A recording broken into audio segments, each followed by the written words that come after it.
Hello and welcome to Shopper Matters, the podcast exploring the fast-paced omnichannel world of retail and the insights about consumer and shopper behavior brands need to know to connect more effectively. I'm Michael Lockyer, the Vice President of Brand Development for the Independent Grocers Alliance. IGA is the world's largest global grocery network with well over 6,000 retail stores in over 30 countries, commonwealths, and territories. I'll be your guide on this journey through the trends, challenges, and opportunities shaping how people shop and buy both in the U.S. and globally.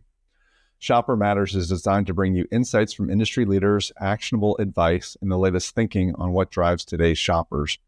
We'll highlight challenges brands face and the opportunities that come from truly understanding how people live, shop, and make decisions. So whether you're a brand manager, retailer, or just passionate about the future of omnichannel marketing, the Shopper Matters podcast has something to share in terms of knowledge and frontline industry info.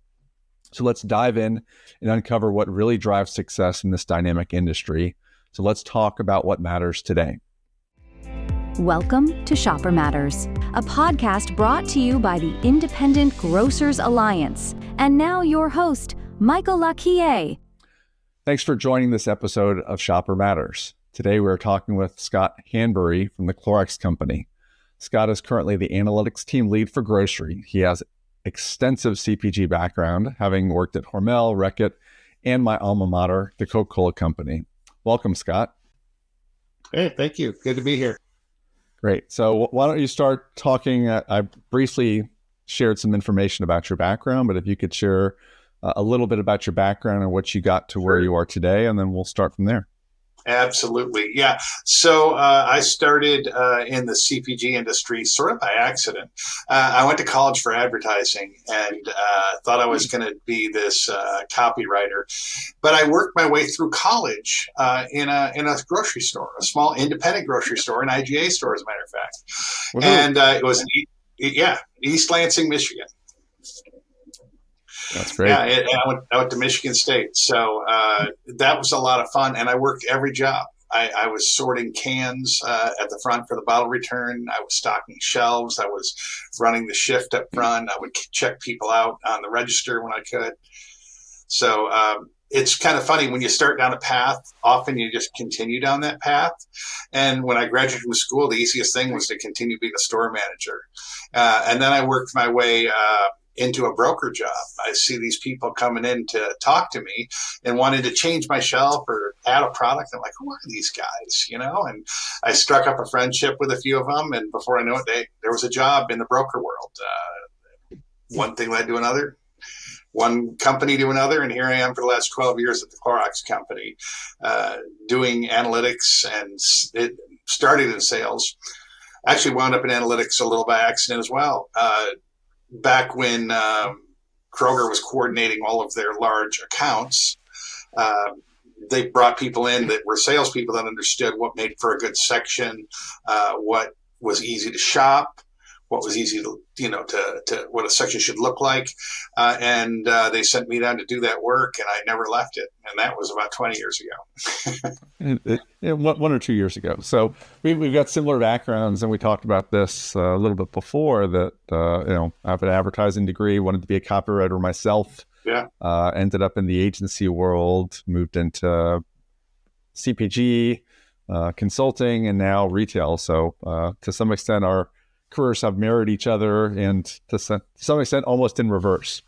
Yeah. So can you talk a little bit about your role then at Clorox and sort of what your span of control includes? Yeah, absolutely. So I'm in charge of the analytics group for the grocery channel, which is great because that's the part I grew up in, right? It's near and dear to my heart. My analysts are in charge of understanding the business. We always try to assess and understand what's happening with the business pieces. But data itself is kind of dull and stale, right? And we try to figure out what I call, how do we humanize the data? How do we bring it to a place where it actually means something and you can actually tell a story from? And so we're constantly digging and trying to understand the trends, applying it to people, applying it to retailers, trying to understand the dynamics within the marketplace. And we're trying to tell stories to our sales teams. And in my mind, So I've been at some companies where they'll say, you have to help us get retailers to do things that we want them to do. In my mind, it's all about understanding what the retailer needs through empathy and understanding what's happening with the business, right? And then selling my sales teams on approaching you in a way that actually is helpful or can actually help you solve for some of the problems that we're seeing in the data world. So I love the idea of humanizing the data. We talk a lot about you can be data rich and insight poor. And I think that the insights start with an understanding of humanity and what's important to people, whether it's shoppers, whether it's retailers or manufacturers. So talk a little bit about sort of how you guys at Clorox define insights. Oh, yeah, that's a great question. So if you think about analytics, you can always use the terminology you've heard. The greatest predictor of future behavior is relevant past behavior, right? So we're looking at it. I guess the best way I'll separate analytics from shopper insights. So analytics is really just past behavior data, as I said, and I always equate it to like thinking about an environmental biologist, or that you think about a section of the forest, right? You tell me, what do you want? What do you want? The swamp, the woods? Give me an environment. Let's go with the swamp then. All right, we'll say a swamp. So, well, I mean, it's a great analogy, right? Because the world of CPG and retail is messy, so we might as well start in the mess. I like it even better. You think about a swamp, and there's a certain healthy balance of animals in the swamp, right? And if you think about what we use a lot of time in this business, we'll talk the 4 Ps, or always used the word AMPS, which is assortment, merch, pricing, and shelving. And think about the right healthy balance of animals in that swamp. You can't have all frogs, you can't have all squirrels, whatever, right? It has to be a healthy balance. And it's the same thing with a category and a section. If I look at the assortment, there's a healthy balance of different types of products on the shelf that serve different needs that can live there cohesively. The food supply is, purchases, right? If I go to M for merch, that's what we call like a quick flash fire or a flash flood. It clears room for new growth, right? And so that's what a sale does when you have a TPR or a promotion. So that happens. And then shelving, I'll go to pricing. Pricing is sort of like the temperature. When it's really hot or really cold, things move faster or slower, right? And then with shelving, it's really like I can take shelves out, I can fill in some of that swamp with dry land, or I can create more space. So to me, the reason I go through all that is I want to tell you if your category is healthy or not, just like someone would analyze an environment and tell you if it's healthy or not. And I can tell you that based on general data and the stuff that we're seeing that's coming in through IRI. Does that make sense? Mm-hmm. Absolutely. So the other side, the shopper insights, if I think about this as biology, the psychology side of it that humanizes it is the human insights. And let's go back to the swamp. So let's say a weather pattern's coming in and it's going to affect everything. It's going to rain, or maybe it's going to be really dry for a while. That's going to affect how everything behaves and everything that happens. And that's what I call about bringing a humanized lens, or like COVID was this huge disruptor in our world, right? And then inflation has been a big disruptor in our world. So I think about shopper insights or human insights as the thing that comes in that affects it all, that can bring some sensical ideas around the data that we pulled from looking at just past behavior. It's interesting that your kind of understanding of empathy, humanization of the data through insights, always super important. At Clorox now, you have a huge variety of categories. You mentioned talked a little bit about food, but you play in food, you play in cleaning, you play in household prep, you play in, I guess, the back end. Can you tell us a little bit? You've got a campaign that started around, kind of here for the meal and here for the mess. Can you talk a little bit about the evolution of thinking from a portfolio marketing standpoint and why you're doing that? Yeah, this is the thing I probably get the most excited about. I tell people all the time that grocery in particular has a natural resource, right? And that natural resource is foot traffic. Because you get 90% of the households shopping, right? You get 7 trips a month, and you still got the number one share of edible food sales.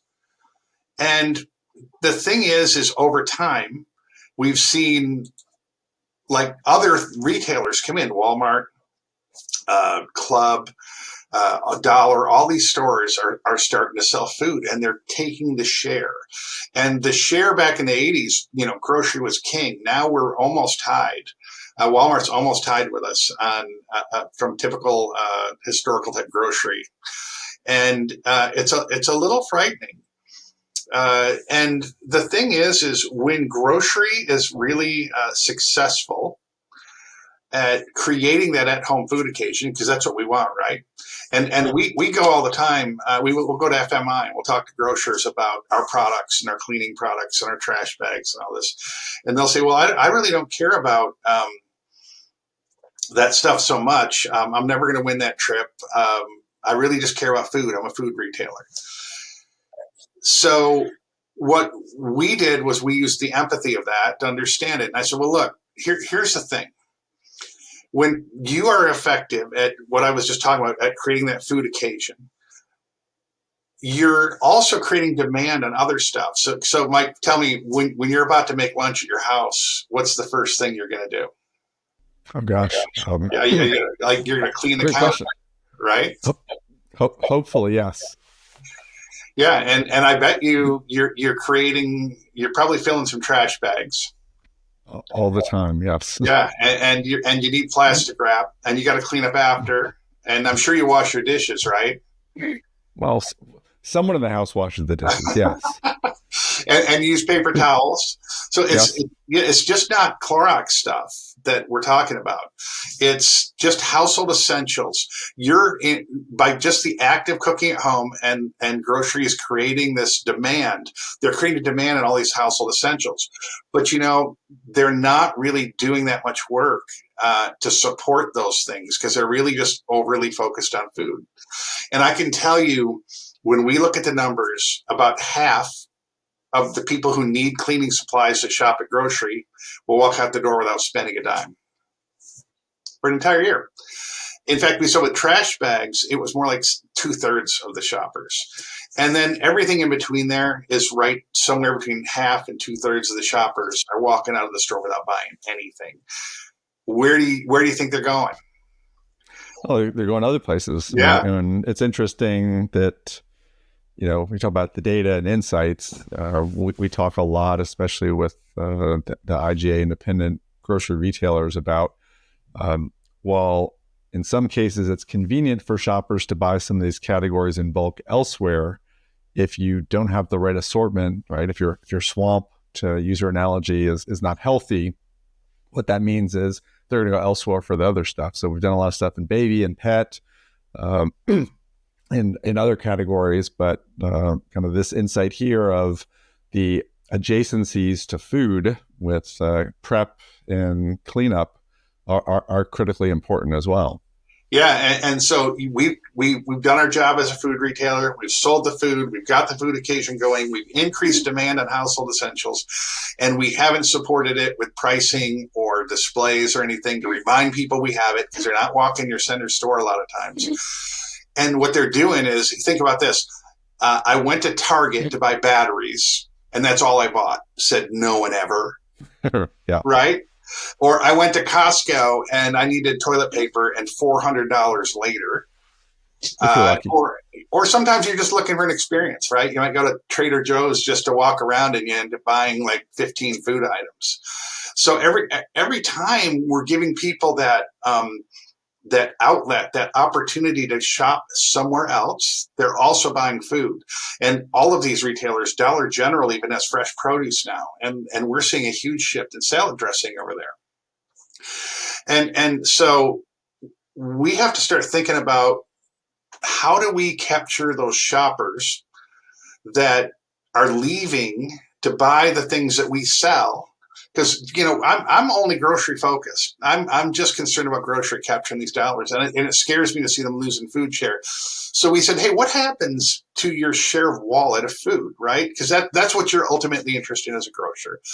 We found out if you capture the cleaning occasion, and you actually can convert like a cleaning wipes shopper, you're going to get about 2.5 times your share of wallet of food, because you're eliminating that trip somewhere else. So is that share of wallet or is that total basket? Share of wallet of food sales. So, and this is where storytelling and empathy comes in, right? Because I've talked to retailers and said, hey, look, I'm a food retailer. I care about food. Okay, fine. So if you're a category manager out there who sells our non-foods and is frustrated without not getting enough attention for your categories, here's a great nugget to take up to your people. You will get 2 to 4 times your share of wallet of food if you can eliminate these leakage occasions, because you're going to actually sell a wipe or a garbage bag. And instead of someone saying, I need to go to Costco to get garbage bags, then you're going to say, well, actually, don't need to go to Costco right now for my garbage bags, right? So you eliminate these outlets, these opportunities for them to buy other things, and you actually find a lot more customer satisfaction because they're fine. They're less busy. They don't have to do as many trips, and it's something that's really easy for us to help with. Well, and it sounds like there's a dual benefit of your capturing the trips or capturing more trips, as you said, but then also your basket ring is going to be higher because you're not just putting in a sandwich or a snack or something like that, right? You're doing the cleaning supplies and you're doing stuff on the back end to help with the mess and clean up and throw it away. And, obviously the beauty of it is for food, in terms of what helping some of your categories outside of food is that it breeds repeat, right? It's a high velocity with food, and if you can add on trash bags or if you can add on paper towels, to your point, it's just going to make that basket even larger for the retailers. So yeah. Really and you don't get that leakage, right? You're going to stop some food leakage, honestly, by doing that, which is amazing. And you're going to, like you said, higher dollar basket. The thing that was really interesting to me is I view us as, because we're a big company, right? And we have big marketing budgets, and you see our ads on TV. So we're really trying to drive foot traffic into your store, right? We spend a lot of money with demand creation. And we find that it actually works. We did a research project where we saw that about 67% of the people who bought a cleaning product for the first time in your store, those half the people that walk out without spending any money, if we are able to convert one, about half the time, or about 67% of the time, we saw that it was a Clorox product that they bought the first time. What's really crazy, though, is we saw about 80% of the time online it was a Clorox product. And that was pre-COVID. I haven't rerun the data since, but we do know there was a little higher end shopper that was shopping online. And the crazy thing is anytime you sell anything, right, there is a certain percentage of repeat rate on that product. And so we saw that if you're having a hard time getting people to walk your center store, what you can do is convert them online with your app, right? And if you can convert that cleaning buyer with your app, then what we saw was that 46% of your repeat will happen in store. So you can actually drive some center store traffic by converting people that you're having a hard time converting to the middle of your store, by selling them something online. And then when they come back in store, because the one thing that I think one of the mistakes we make is we talk about these as other separate groups. And almost everybody that shops online also shops in your store in person, right? And so think about converting that, creating that habit online where it's much easier. to then suddenly getting that repeat purchase and focusing on them in store and getting those repeats there. No, makes sense. So we talk a lot about driving trips and transactions into retail, whether that's, to your point, the physical store or the online store. And you talked about leakage and center store. But we're talking about very different locations in store for a lot of these products, right? You talked paper towels, you talked trash bags, you talked food. Obviously, you sell Hidden Valley Ranch. I'm contractually obligated to tell you that my wife and daughter are huge fans, and I would say drink way too much of it. I don't know if they actually dip it, but drink way too much of it. Yeah. So how does this campaign, I can see it in a digital execution, but how does this campaign of bringing together sort of the pre, during, and post of a meal occasion come to life in store? Yeah, I think of it like anytime there's heavy traffic in your store around, we call them, major holidays. At FMI, we were talking about this idea of micro holidays. Say you're having a game night, a party night, whatever it is, or birthday party, or there's actually a holiday like Easter. So you've got all this foot traffic in your store. And if you can handle some of these household essential needs, whether in your store with some wings or some shippers around the store, or even with your food display, right? And we've got stanchion signs that'll say here for the meal and the mess. We've got pop-up ads that say here for the meal and the mess. Remind people that, hey, you know what? You're going to be doing a lot of cooking this weekend or this week. And, you're going to need you're probably going to need some trash bags. You're probably going to need to clean up before and afterwards. Save yourself the hassle and the trouble. We know you're busy. And here's everything you need. So much more of a convenience play as well as messaging. So kind of different as we used to talk about points of interaction within the store, not necessarily always doing a massive display with perhaps soft drinks and trash bags next to it, but making sure that people are aware of that the store does have those products. I think a lot of times, especially in grocery, some of these categories that were perceived as more online, bulky items, stuff like that, if the shopper's not aware of it, if the grocer walks away from it and or the shopper's not aware of it, they're definitely not going to buy it. So reminding them, making sure that you're perhaps inspiring them not only to make the great meal, but to make sure that they're cleaning it up appropriately and prepping appropriately. I'll have to make sure that I wipe my counters down before my next meal. It sounds like a winning strategy. So where has this strategy come to life? Are you still in the testing phase, in the rollout phase? Yeah, it's all pretty new.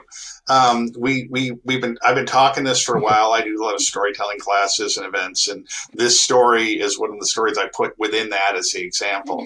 And the more people are hearing it, the more it's taking on. And so we've had a few independent retailers out there that have tried this. We've seen a really nice lift, as much as 20% above what we expected in some of these areas. And we're seeing some leakage being stemmed. So it's really a cool thing.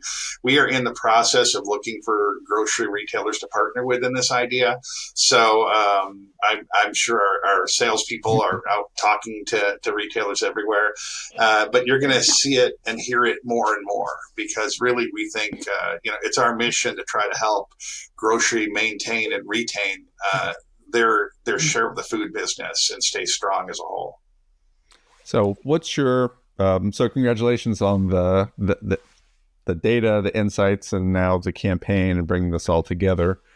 One of the best definitions of insight that I ever heard was it's something that when you hear it, it's readily apparent, right? Yeah. So for you to say, here for the meal, here for the mess, you kind of that old V8 moment of duh, why didn't I think of that, right?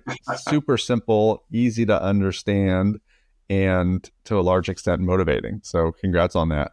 If you walked us through a little bit of the evolution of this for our viewers and listeners out there, what's your recommendation on sort of how to get started using data and humanizing the insights to do something similar for their business? For this story in particular, I guess if you're talking general about data insights, it's just really there's a Swiss Army knife. It's what, so what, now what, right? That's the Swiss Army knife of storytelling. Um, and that I put that framework about just about everything. What's going on with my business? Why does it matter? And what do I want to do about it? That's the storytelling element. The piece I can tell you around the story that we were talking today is I tell people all the time, the number one chore you have is to break that leakage pattern.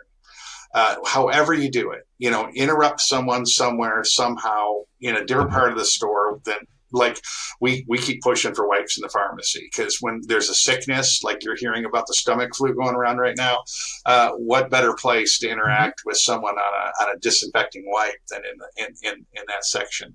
The second piece of that whole thing is once you've disrupted that leakage pattern, you've reminded them you're in the business, is make sure your section is really easy to navigate and that you have the right assortment on the shelf so that when someone walks up, they actually find what they want.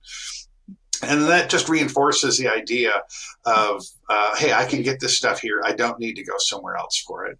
And then the third piece is make sure your pricing isn't so far out of whack that people say, forget it. I'll just keep doing what I was doing. It's worth the trip to go somewhere else. And we found that most shoppers say they don't shop grocery because A, it's just a habit. They just think of going other places. It's been happening for a long time. B, they don't think they have the right assortment for them. And C, they think it's too expensive. And we know for a fact, as we do pricing surveys all the time, grocery isn't that far ahead of Walmart. And it's usually, in most cases, within a margin of, well, that's okay for the convenience of getting it now and not having to take another trip. I'll do it right now. Yeah. Okay. So let's go back a little bit to the topic of analytics. Obviously, it's a critical capability for brands today, for retailers today, for anyone. In terms of, at the same time, we hear a lot about data scientists. Right. Can you talk a little bit about sort of how your team is structured and why? Yeah, thanks for that. This is a big hot button for me. I tell people all the time, and I get into these disagreements with HR, and we've not had it happen in a while, but I'll have an opening for an analyst on my team, and they'll send me several data scientist things, and data scientists are wonderful people. They create so much stuff and so much framework for us to be able to pull data and tools and create things. The problem that I have is they're typically more scientifically based, and they're more about the technical side of how data and computers work and statistics. I want an insight specialist. I want somebody and there's a few things I look for. Someone that can connect need states, and that requires someone with hold on before. Oh yeah. For those maybe who are new to joining us, define need state. Oh, thank you. A need state is what is it? Why is someone coming to your store? What are they using this product for? So we talked about entertaining. We talked about TV watching, sports occasions, stuff like that. Yeah, and it's interesting. And a need state can also be, I need something to put on my kids' bread to make them a sandwich. And am I going to choose peanut butter, Nutella? Am I going to make them a meat? Sometimes that's a need state. Whatever, or I need to dust and clean my house. Am I going to go get a Swiffer, or am I going to get you pledge and go old school with a paper towel or a cloth? Right? Need states are when someone has something they need, but sometimes you connect need states, right? Because sometimes things are complementary purchases, sometimes they're instead of purchases. So does that answer your question? Yep. Cool. The other thing I look for is high emotional intelligence. I want somebody that understands people and understands what they're trying to do and has a human element to them. I want someone that can tell a story, who's a little creative. And again, this helps us to humanize the data. And when we do all that, what we get is the other thing I say all the time, and people get tired of hearing me say it, is I want an actionable insight. I wanted something that we can go do something about. I don't want to just tell data, because that's the what, right? And I can tell you the so what, but I need a now what at the end, and that's the actionable insight. What is there something I can actually do something about? Yeah, I'm a big fan of actionable insights and making sure they're very clear. And I hate when data and insights get intertwined and say, well, the insight here is that 46% of people do this. It's like, okay, well, first of all, that's data. That's not an insight. And second of all, it's definitely not actionable. Yeah. So I like that definition. And I'm sure our listeners will appreciate if they ever come across a role in your team, what you're looking for. Yeah. So what can we expect next in terms of, you said the campaign's rolling out, you're working with retailers. What does the future hold? Well, we're getting better. We're getting better at our products, right? If you think about most of the growth that we're going to see in grocery or anywhere is going to all come from this Gen Z and millennial groups that are out there. And they're very, you hear the word all the time, and people my age kind of roll their eyes a little bit when they hear the word anxiety. I have anxiety. But it's a real thing. There's books about it. There's all kinds of information that says it's a real thing. And so we're thinking about how to be more experiential as a company. And you will see us across the board with product improvements that are very quiet. We asked people, what does one of our wipes smell like? And one of the responses was, it smells like the pandemic. That's not an answer you want to hear, right?